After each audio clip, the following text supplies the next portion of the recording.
Assalamualaikum. This is our video presentation. Is video presented to our lecturer, Dr. Fatin Shazwina. We are from class 6C.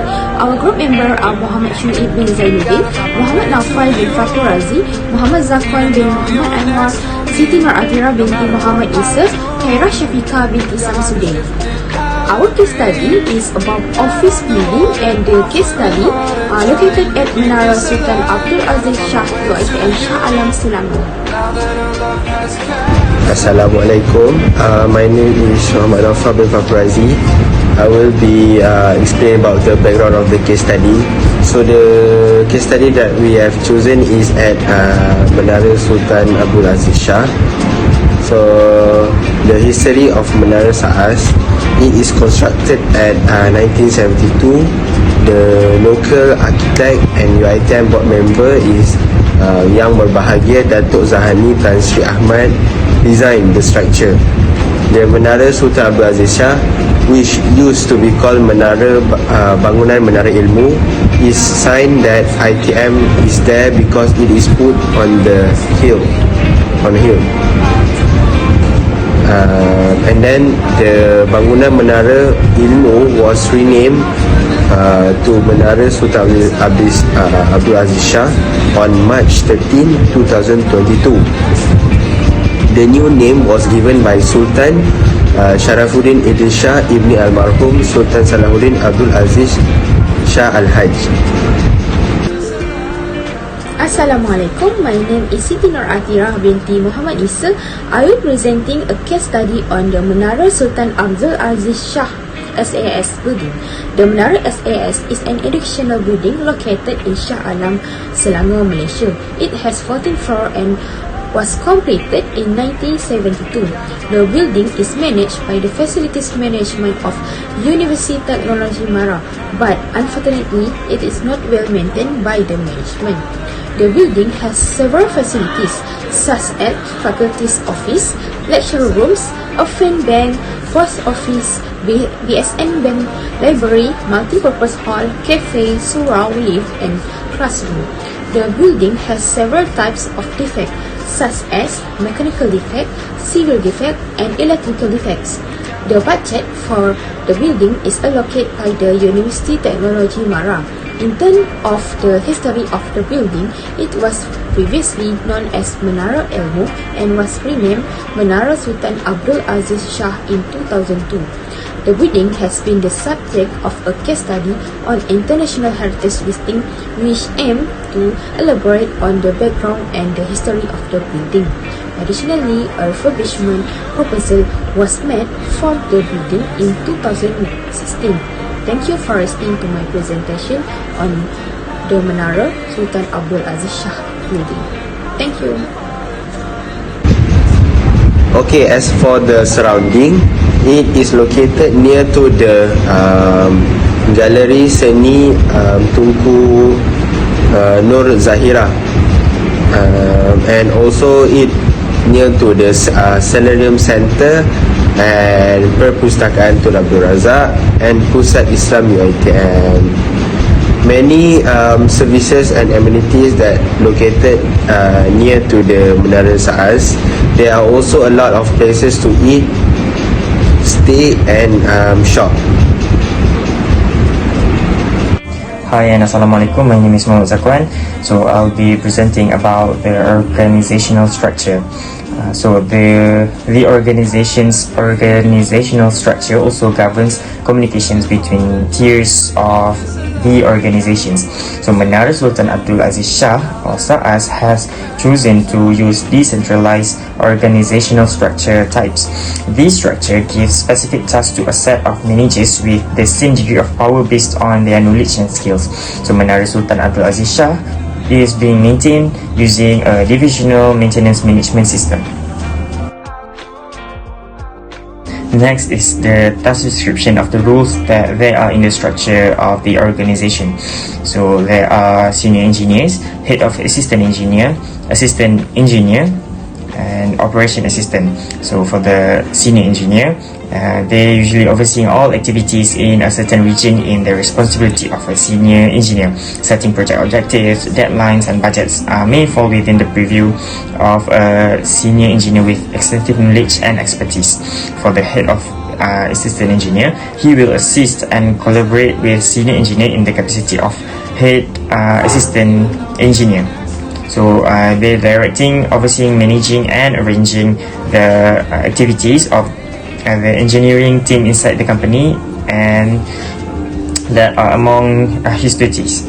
For the assistant engineer, along with the collaboration with other engineers, the assistant engineer's duties include fulfilling all of the senior engineer's tasks by gathering and evaluating data, test engineering methods, and carrying out installation. He will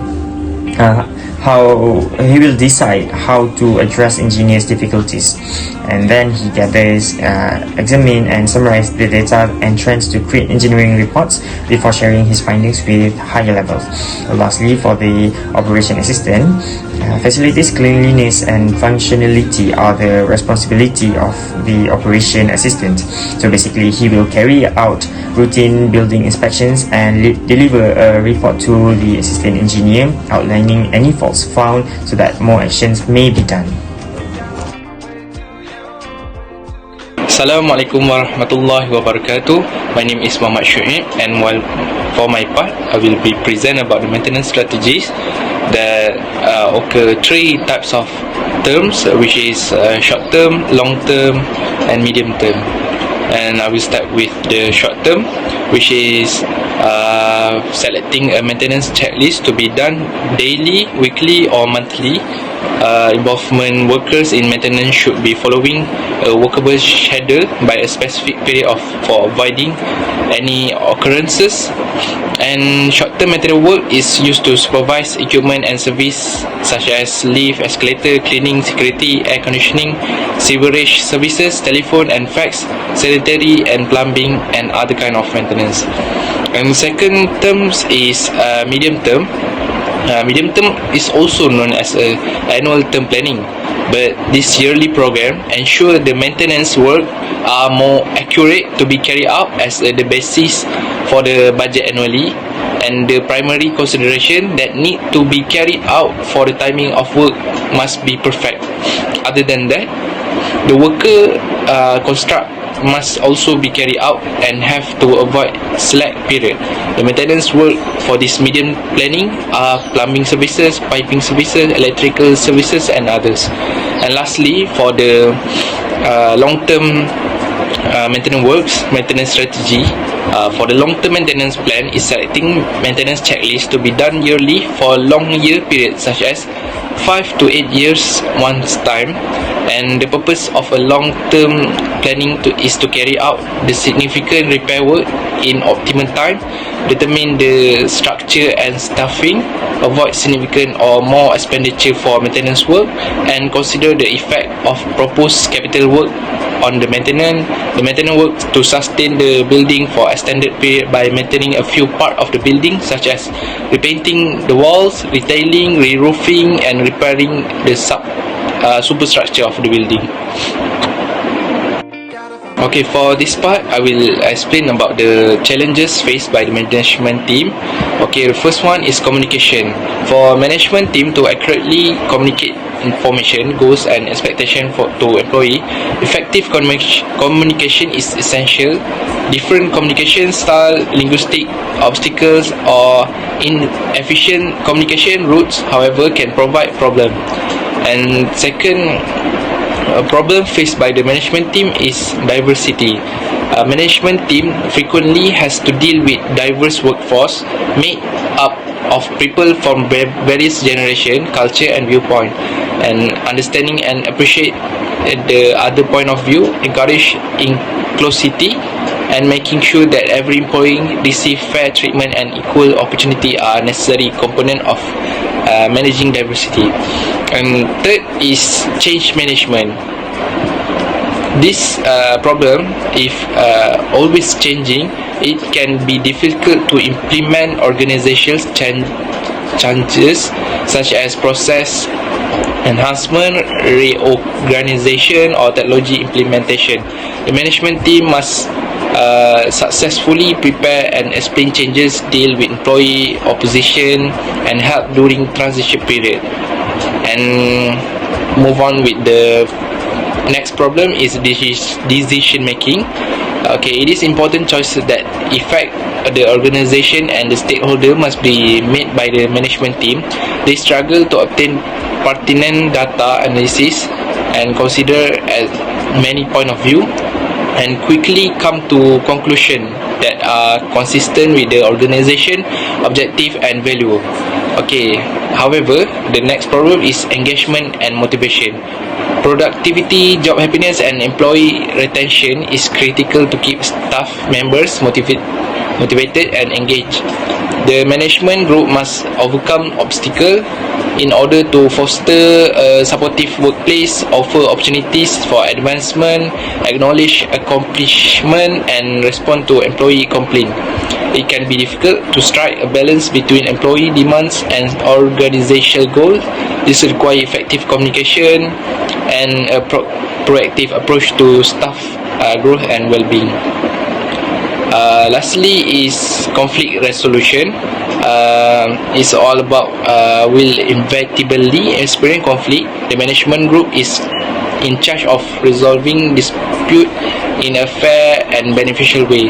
This challenge entails encouragement, open dialogue, mediating conflicts, and identifying win-win solutions that encourage open dialogue, mediating conflicts, and consider the interests of the organization and the parties involved. Hi, Assalamualaikum warahmatullahi wabarakatuh. To my beloved lecturer, Dr. Wina. My name is Khairah Syafiqah binti Samsudin. In my part, I will explain about how management handles conflict.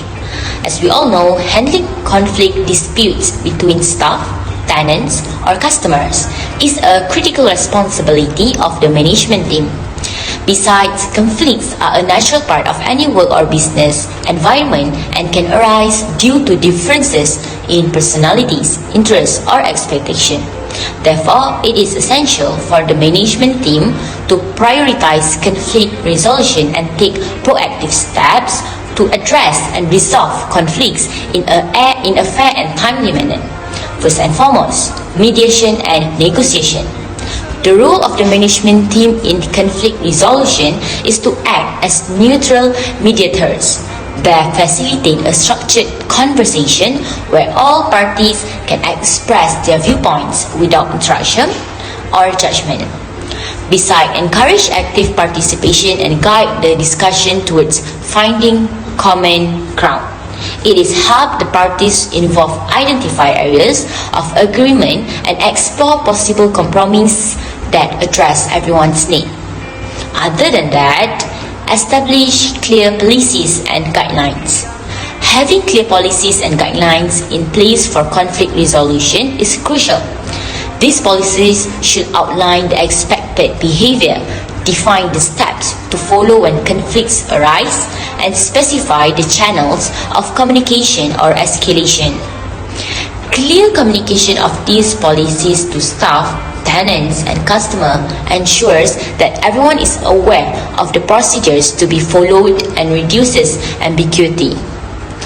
Furthermore, conflict resolution techniques. Different conflict resolution techniques can be employed depending on the nature of the conflict and the individuals involved. Problem solving involves collaboratively in identifying the issues and generating possible solutions. Compromise entails finding middle ground where both parties make concessions. Collaboration involves working together to develop mutually beneficial solutions, while consensus building focuses on finding a solution that everyone agrees upon. The chosen technique should consider the specific circumstances and the desired outcomes. Moreover, training and development. Providing training and development programs focus on conflict management and effective effective communications and significantly improve individuals' ability to handle conflicts constructively. These programs can enhance skills such as active listening, assertiveness, empathy, and problem solving. By equipping staff, tenants, and customers with these skills, conflict can be addressed early on and resolved in a productive manner. Last but not least, document and follow up. It is important to document the conflict, discussions, and any agreements made during the resolution process. This documentation serves as a reference point and helps in tracking the progress of implementing solution. Follow up with all parties involved, ensure that the agreed upon resolutions are being upheld and any remaining issues are being addressed.